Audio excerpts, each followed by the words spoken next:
वे क्या देश का निर्माण कभी कर सकते हैं? देश के सामने जो मुख्य मुद्दे हैं, महंगाई, भ्रष्टाचार और कुशासन, क्योंकि उस पर कांग्रेस भारतीय जनता पार्टी से लड़ने में पूर्णतः असमर्थ है, इसलिए वो बार बार सांप्रदायिकता का मुद्दा उठाना चाहते हैं ताकि उनको कुछ न कुछ लाभ प्राप्त हो सके। कांग्रेस सबसे बड़े दल के रूप में उभरेगी और जो धर्मनिरपेक्ष शक्तियां हैं उनका नेतृत्व करेगी।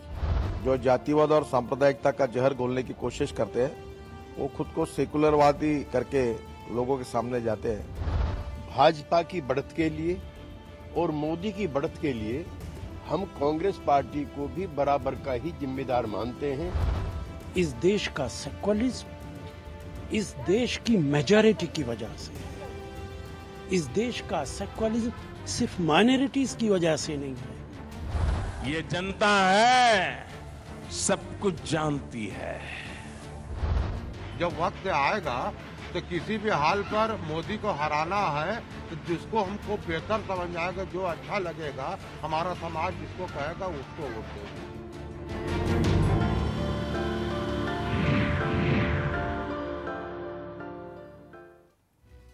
नमस्कार। बड़ी खबर में उत्तर प्रदेश की सियासत जो लगातार गर्माती जा रही है।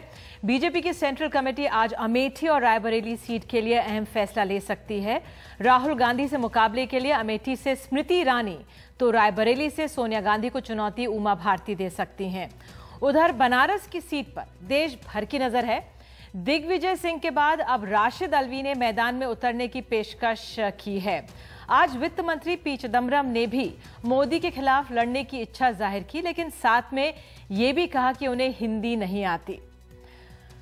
उधर मुख्तार अब्बास नकवी और साबिर अली मामले में आज एक और ड्रामा देखने को मिला, जब नकवी के घर के बाहर साबिर अली की पत्नी धरने पर बैठ गई। पुलिस को फिर उन्हें जबरन उठाना पड़ा। गौरतलब है कि साबिर अली को एक दिन के लिए बीजेपी में शामिल किया गया था। इस पर मुख्तार अब्बास नकवी ने एतराज जताया था, ये कहते हुए कि आतंकी रियाज भट्टर को इनके ही घर से गिरफ्तार किया गया था। बहरहाल आज बड़ी खबर में गौर कर रहे हैं उत्तर प्रदेश की मुस्लिम सियासत पर। देश का वो राज्य जहां पर 18% मुसलमान रहते हैं और लोकसभा की 80 सीटें यहीं से आती हैं। आज उत्तर प्रदेश के मुख्यमंत्री अखिलेश यादव पहुंचे मुजफ्फरनगर दंगा पीड़ितों के एक समूह से मिलने के लिए। समाजवादी पार्टी को हाल के दिनों में दंगों के दौरान गैर जिम्मेदाराना रवैये और प्रशासनिक नाकामी के लिए सुप्रीम कोर्ट ने फटकार लगाई। कहा गया मुस्लिम समाज जो है समाजवादी पार्टी से आहत हैं। अब हाल में जब राजनाथ सिंह पार्टी अध्यक्ष ने कहा कि अगर गलती हुई है तो हम मुसलमान भाइयों से सर झुकाकर माफी मांगते हैं, तब लगा कि पार्टी की सोच में बदलाव के संकेत आ रहे हैं। लेकिन सबसे ज्यादा सीटों वाले इस राज्य में एक भी मुस्लिम उम्मीदवार बीजेपी ने मैदान में नहीं उतारा है। बीजेपी की जिताऊ उम्मीदवार की दुहाई कितनी जायज है, समझेंगे कार्यक्रम में। बसपा ने जातिगत समीकरणों को देखते हुए 19 प्रत्याशियों को उतारा है, जो कि करीब 14% है। आम आदमी पार्टी ने 16 मुसलमानों को मौका दिया है। पूर्ण बहुमत वाली समाजवादी पार्टी ने सिर्फ 13 को उम्मीदवार सीट दी है। तो सवाल यह है कि बीजेपी सबको साथ लेकर विकास करने के वायदे कर रही है, लेकिन क्या यथार्थ में ऐसा ही हो पा रहा है?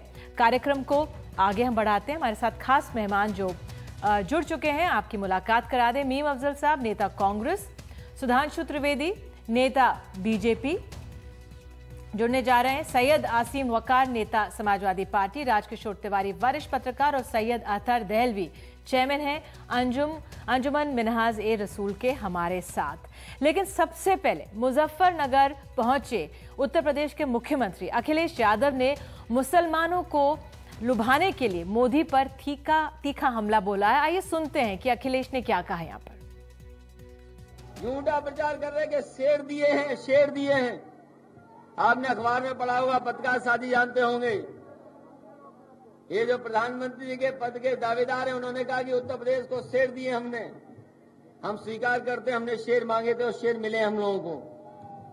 लेकिन याद रखना, शेरों को हमने रखा कहां पर है? चंबल के किनारे 300 एकड़ की जगह है, हमने बना लिया पिंजरा। चंबल के किनारे 300 एकड़ का पिंजरा बनाया है। उस पिंजरे में शेर छोड़ दिए हैं साहब। पिंजरे के बाहर कोई निकल नहीं पाएगा, गुजरात का शेर। तो आइए चर्चा की शुरुआत करते हैं। उम्मीद करती हूँ कि सुधांशु त्रिवेदी बीजेपी के जल्दी जुड़ते हैं, लेकिन फिलहाल जो हमारे साथ और गेस्ट मौजूद हैं यहाँ पर, सईद अख्तर साहब, किस तरह से मोदी जी खूब अखिलेश लुभाने की कोशिश कर रहे हैं मुसलमानों को? नहीं, सवाल ये है कि जो सबसे जिसको समझ सकते हैं कि आपको जहाँ से सबसे ज़्यादा फ़ायदा होता है, आप उस तरफ देखते हो सारी पार्टियाँ आज मुसलमानों को देख रही हैं। बदकिस्मती ये है कि भारत में तो लगता है कि भारतीय जनता पार्टी को भी कोई ऐसे लुभावा बयान देना चाहिए था।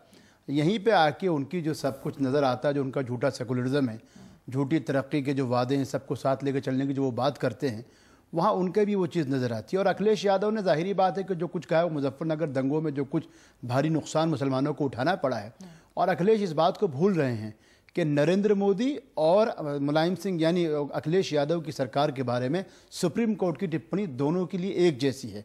सुप्रीम कोर्ट ने नरेंद्र मोदी को भी कहा था कि आपकी हालत जो है वो रोम के नीरो की तरह थी कि आप बांसुरी बजा रहे थे, और वही जो है अखिलेश यादव के बारे में भी कहा है कि आपकी सरकार निकम्मी और नाकारा थी।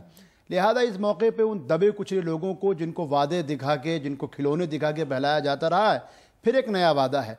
हमारे नजदीक ना कोई शेर है ना बकरी है। भारत के अंदर प्रजातंत्र जो है वोट सबसे बड़ी ताकत है। मरहम लगाने की कोशिश कर रहे हैं। एक मरहम है। ठीक है, समाजवादी पार्टी के हमारे साथ सईद असीम वकार साहब मौजूद है। वकार साहब, बहुत आलोचना झेलनी पड़ी है समाजवादी पार्टी को जिस तरह से मुजफ्फरनगर के हालात को संभाला था, लेकिन ये कोशिश एक मरहम लगाने की अखिलेश की। देखिए, समाजवादी पार्टी पूरे हिंदुस्तान में एक ऐसी पार्टी है जिसने मुजफ्फरनगर के दंगा पीड़ितों को इतना मुआवजा दिया है कि कोई भी हमारी सरकार पर उंगली नहीं उठा सकता है।